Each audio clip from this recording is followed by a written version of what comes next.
Okay, good morning children. Class seventh की English की शुरुआत करने जा रहे हैं हम। फर्स्ट पीरियड आपका ऑनलाइन। ये आपकी किताब है क्लास सेवन्थ की smart English course book, written by D.A. Tesler, published by good luck publishers limited. Right, तो ये किताब आपके पास होनी चाहिए। और इस किताब को देखिए, मैं पलट रहा हूँ। राइट,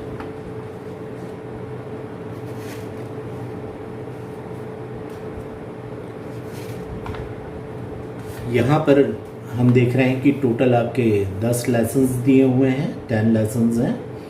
उसमें से पहला लेसन है lesson number 1, a pump that made a difference. A pump that made a difference, एक पंप जिसने एक फर्क पैदा कर दिया। अ pump that made a difference, पूरी एक बदलाव ला दिया। किस पंप की बात हो रही है, किस बदलाव की बात हो रही है? चलिए हम शुरू करते हैं। और इसमें कई कैरेक्टर्स मिलेंगे, आपको हिम्मत मिलेगा, भाना सिंह मिलेंगे, राइट, सरपंच मिलेंगे, बहुत सारे हैं। एक एक चीज़ें मैं समझाता चलूँगा आपको। तो एक बच्चे की कहानी है जो स्कूल में पढ़ता है और उस स्कूल में पानी का बहुत प्रॉब्लम होता है। राइट, स्कूल और दूसरे लोग जो बड़े लोग थे, राइट, वो सारे के सारे उस प्रॉब्लम को जब सॉल्व नहीं कर पाते तो बच्चे खुद उस काम का बीड़ा उठाते हैं और उस प्रॉब्लम को कैसे वो सॉल्व करते हैं, ये इसमें कि एक अगर आप ठान लें तो कोई भी चीज़ मुश्किल नहीं है, हर चीज़ का हल निकाला जा सकता है। ये मैसेज है इस लेसन का, a pump that made a difference. Okay, let us start. Himmat's village got water through a pipeline where people filled their buckets, cans and utensils. Himmat का जो गांव था, हिम्मत एक बच्चे का नाम है। हिम्मत का जो गांव था उसमें जो पानी आता था पीने का, वो पाइपलाइन से आता था। जैसे हमारे गांव में भी आप देखते हैं कि नल का एक पाइपलाइन होती है जो हमारे घरों तक पानी पहुंचाती है, और ये दरअसल जुड़ी होती है एक वाटर टैंक से, जिसमें पंप से पानी भर दिया जाता है और उसके बाद जब चाहें वो पानी की सप्लाई शुरू करते हैं तो हमारे घर तक पानी पहुंच जाता है। तो Himmat's village got water through a pipeline where people filled their buckets, cans and utensils. जब पानी आता था लोगों के घरों में तो वो बाल्टियों को भर लेते थे। बकेट्स मीन्स बाल्टियाँ। कैन्स आप सभी जानते हैं, कैन जैसे जेरी कैन वगैरह होती है प्लास्टिक की, राइट। यूटेंसिल्स, यूटेंसिल्स का मतलब होता है बर्तन, राइट। तो जिस चीज़ में भी पानी जमा किया जा सकता है, चाहे वो बर्तन हो, चाहे वो बकेट्स हों, बाल्टियाँ हों, या वो कैन्स हों, उनमें लोग पानी भर लिया करते थे। No one had ever clean the cement tank,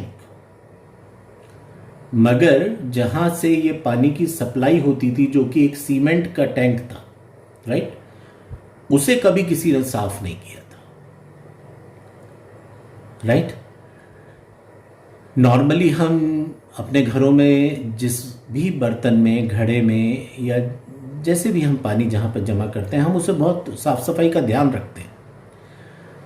घरों में हम उसे लगातार धोते हैं, पुराना पानी हटाकर नया पानी भरते हैं, क्योंकि पानी एक ऐसी चीज़ है जिसका स्वच्छ होना, साफ होना बहुत ज़रूरी है, राइट। और नहीं तो इससे बहुत सारी बीमारियां फैल सकती हैं, आप सभी जानते हैं।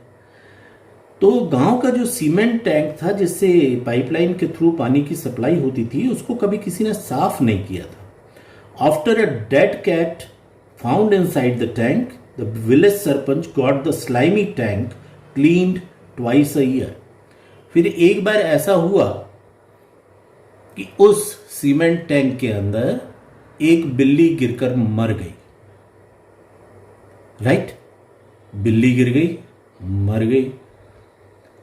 तब जाकर उस गांव के सरपंच ने उस सीमेंट टैंक की साफ सफाई कराई। जब टैंक खोला गया, देखा उसमें तो स्लाइमी, एक शब्द आया slimy, full of slime. Slime बोलते हैं काई, कोई भी ऐसी जो चिकनाहट अंदर आ जाती है, राइट, उसको कहते हैं slime, right.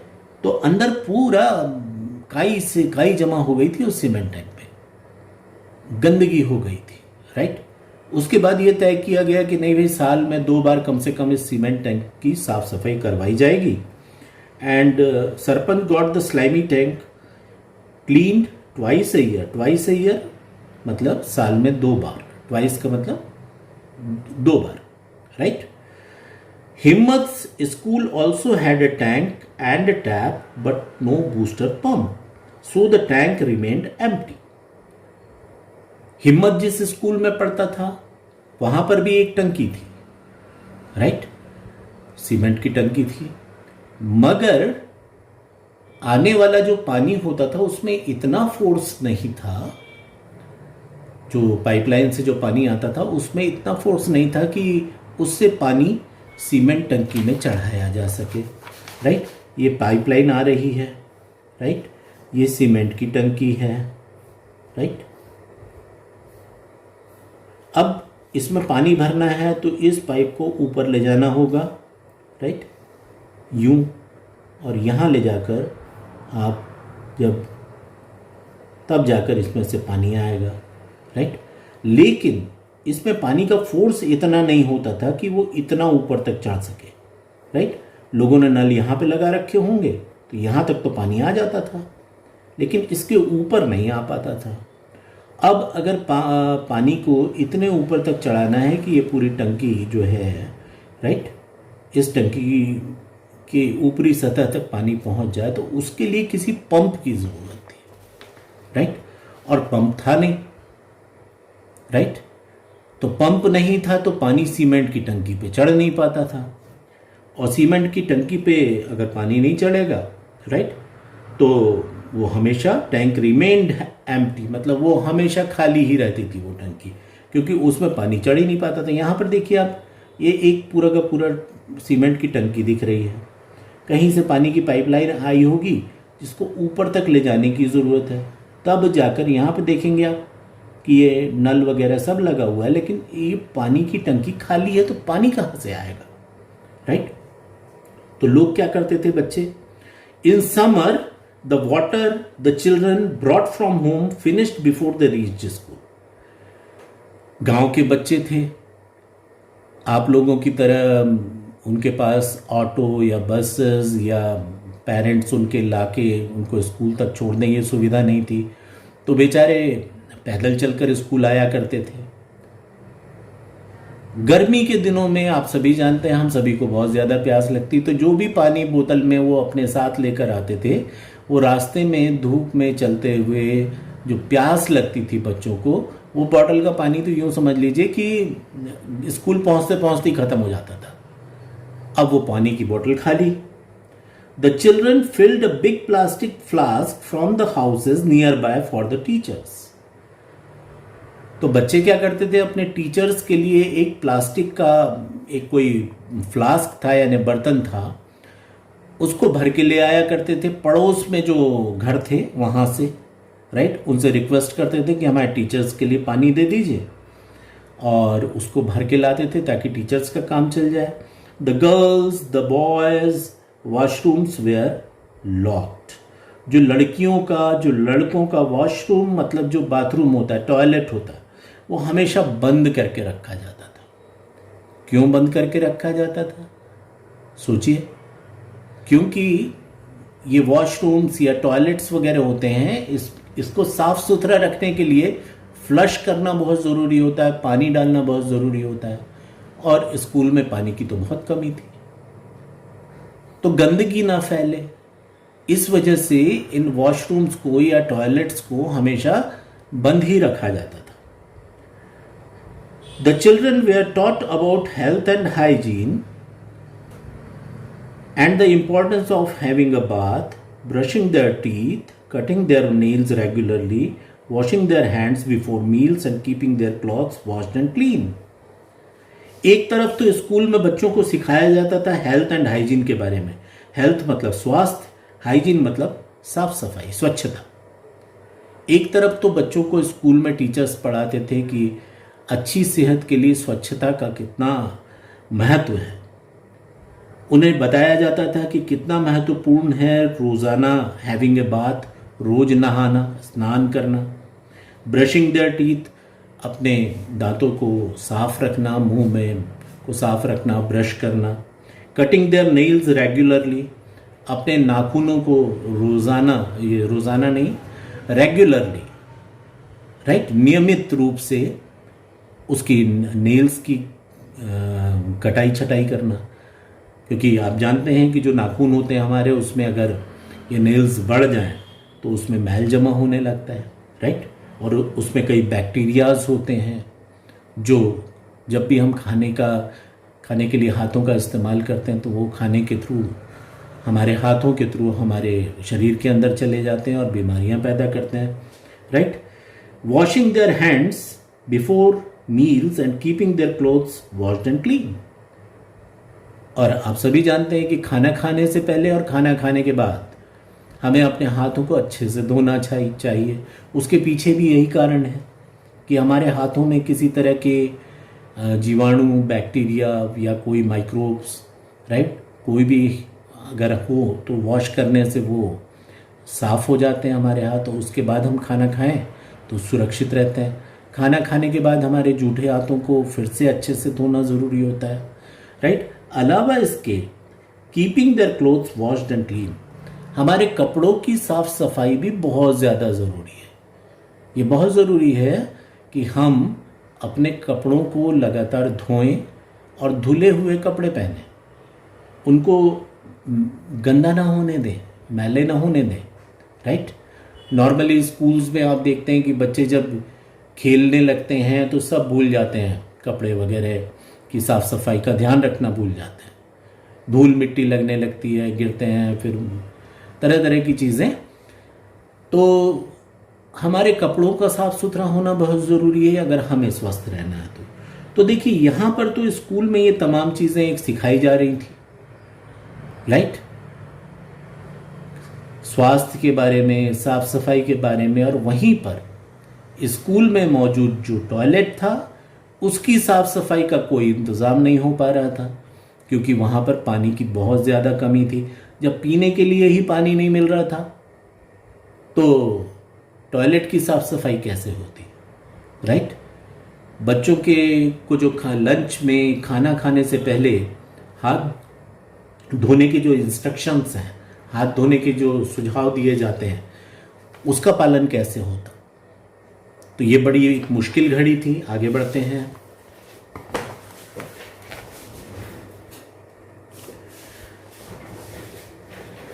Himmat's father, a poor farmer, had studied till class 10th. Every evening he helped in a school library and read the daily newspapers. हिम्मत के जो पिताजी थे वो एक गरीब किसान थे और वो ज़्यादा नहीं पढ़ पाए थे, सिर्फ क्लास 10 तक उन्होंने पढ़ा था। मगर फिर भी हर शाम को वो स्कूल की लाइब्रेरी में आते थे और वहाँ पर जो भी डेली न्यूज़पेपर्स वगैरह आते थे उसको पढ़ा करते थे। Himmat joined his father and heard the man talking about the problems of village. हिम्मत ने अपने पिता को दूसरे लोगों के साथ गांव की जो समस्याएं थी उस पर बात करते हुए सुना था। Himmat's parents bathed with mud and cleaned their teeth with mango twigs, but gave Himmat and his brother soap and tooth powder. हिम्मत के घर में उसके फादर मदर वगैरह जो मिट्टी से स्नान करते थे, हाथ पैरों में साबुन की जगह वो मिट्टी लगाते थे, राइट, और फिर पानी डाल के उसे धो लिया करते थे, राइट। आप लोगों ने शायद, हम लोगों के घरों में अब ये प्रथा नहीं है लेकिन पहले ऐसा गांव में होता था, राइट। मड बाथ इसे कहते हैं कि मिट्टी लगाकर साबुन की जगह, और ब्रश नहीं करते थे, वो दातून करते थे, राइट। ये चीज़ आज भी हमारे कई घरों में देखी जाती है कि लोग नीम की, या यहाँ पर जैसे ये करते थे मैंगो ट्विक्स, मतलब आम की दातून किया करते थे, राइट, बट गेव हिम्मत and his brother soap and tooth powder, मगर हिम्मत और उसके ब्रदर, उसके भाई को वो बाकायदा नहाने के लिए सोप, साबुन और टूथ पाउडर, मुंह धोने के लिए टूथ पाउडर ला के दिया करते थे. हिम्मत cut his nails with a blade and bathed at the well in the fields every day. हिम्मत अपने नाखूनों को ब्लेड से काटा करता था, नेल कटर नहीं था उनके घर, राइट, ब्लेड से काटा करता था, जो कि बड़ा डेंजरस होता है. कई दफ़ा ब्लेड बहुत शार्प होती है तो उससे उंगलियों के कट जाने का बहुत डर रहता है, राइट. तो जब भी आपको नाखून काटने हो तो नेल कटर का यूज़ करना चाहिए, राइट. आप वही करते होंगे. तो लेकिन हिम्मत के घर में क्योंकि नेल कटर नहीं था तो उसे ब्लेड से काटना पड़ता था. और नहाने के लिए उसके घर में भी पानी की कमी थी, तो उनके खेतों में एक कुआं था, तो वो रोज़ाना कुएं पे जाता था एट द वेल, और जो उसके खेतों में था at the well in the fields, and he bathed every day. और रोज़ाना वो अपने खेतों में जो कुआं था वहाँ जाता और वहाँ से पानी लेकर रोज़ाना नहाया करता था. He wanted to win the Clean Child Award on Republic Day, but he had just one uniform and could not wash it every day. उसकी बड़ी इच्छा थी कि गणतंत्र दिवस पर, रिपब्लिक डे में, एक वहाँ पे स्कूल से अवार्ड दिया जाता था जिसका नाम था क्लीन चाइल्ड अवार्ड, कि सबसे साफ सुथरा बच्चा जो होता था उसे एक अवार्ड दिया जाता था. तो उसे बड़ी इच्छा थी कि मैं भी इस अवार्ड को जीतूं, राइट, मुझे भी ये सम्मान मिले. मगर उस बेचारे के साथ एक प्रॉब्लम थी, उसके पास स्कूल का यूनिफॉर्म एक ही था, जस्ट वन, राइट. अब उसे रोज़ाना वो कैसे धोता? It would not dry overnight. अगर रोज धोएं तो ज़रूरी नहीं कि दूसरे दिन वो सूख भी जाए, राइट. स्कूल से आने के बाद उसे धोना, तो कभी बरसात का मौसम रहे या धूप न निकले तो कपड़े सूखते नहीं हैं, आप जानते हैं. And too much washing would tier the cloth. और बहुत ज़्यादा कपड़े की अगर धुलाई की जाए तो कपड़े जल्दी फटते भी हैं. और आपको मालूम ही है कि हिम्मत एक गरीब बच्चा था, गरीब किसान का बेटा था, राइट. तो उसके लिए ये सारी चीज़ें बहुत मुश्किल थी. तो आज के लिए इतना, यहाँ तक मैंने आपको पढ़ाया है, राइट. अगले सेशन में हम इस कहानी को आगे जानेंगे कि क्या हुआ, इतना बड़ा जो प्रॉब्लम था पानी का उसको बच्चों ने कैसे सॉल्व किया, राइट.